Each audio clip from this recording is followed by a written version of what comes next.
All right, great to have you with us for breakfast as we come to the end of the show today. We'll be needing to say goodbye. In fact, we'll be needing to say a proper goodbye on Friday because it is the last breakfast. And we thought, one, how important is goodbye? And two, if it is important, how do you go about doing it properly? Lady Danielle Di-Masi joins us now, our etiquette expert, so she will know. Danielle, good morning. Good morning. How important is doing a proper goodbye? It's hugely important, hugely, especially for big occasions, celebrations, and we'll talk about where that kind of fits into it.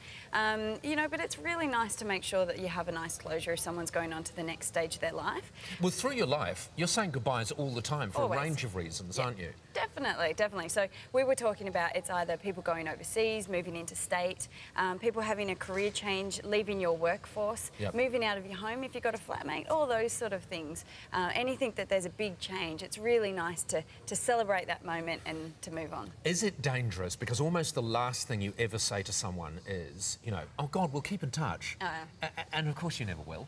You'll never see them again. You know, sometimes because you just can't be bothered, and sometimes you well and truly know when you say, we'll keep in touch, that you never will. Right. Is that a real mistake? How do you avoid saying that when you know it's not going to happen? What, if you don't want to actually keep in contact Well, if you just know it's never going to happen. But we have Facebook and social media now, and most of us like to keep in contact with our friends. True, true. Yeah. I'm speaking more about myself because, of course, it's all involved people. All right, now you've got some tips on what we can do to make the goodbye just that, just mark it a little bit. Yeah.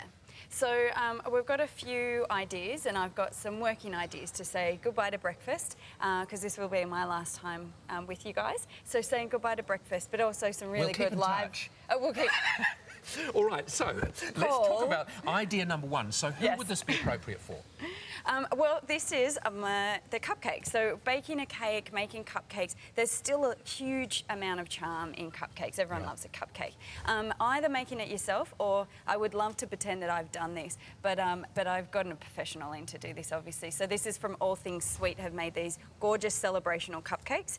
This is a really nice way that you can enjoy something together. Really good to get photos together, and it's just a really sweet idea. And the thing is with this, like you've got breakfast on there and what have you. I mean, what I like about a lot of your ideas is they're very personal. They show that you've gone to some trouble. Absolutely. So this isn't that I've just jumped into the store and grabbed whatever.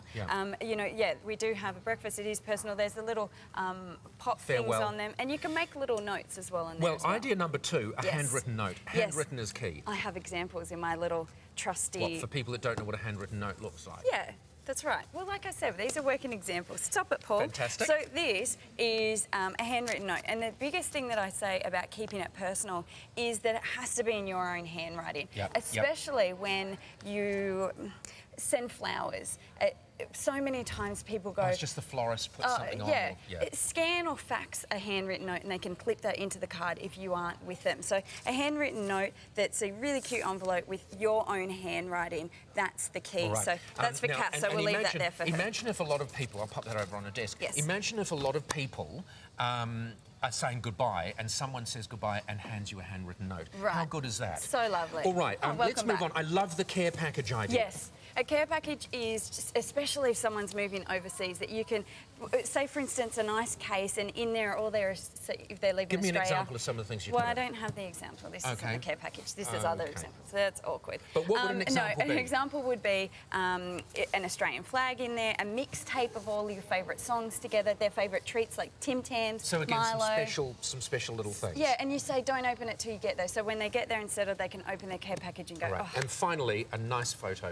Well, we missed one. Then it's a small gift, and it is your job, and this is for you, to listen out to things of what people love. So a Mustang. Yeah, 1960s Mustang.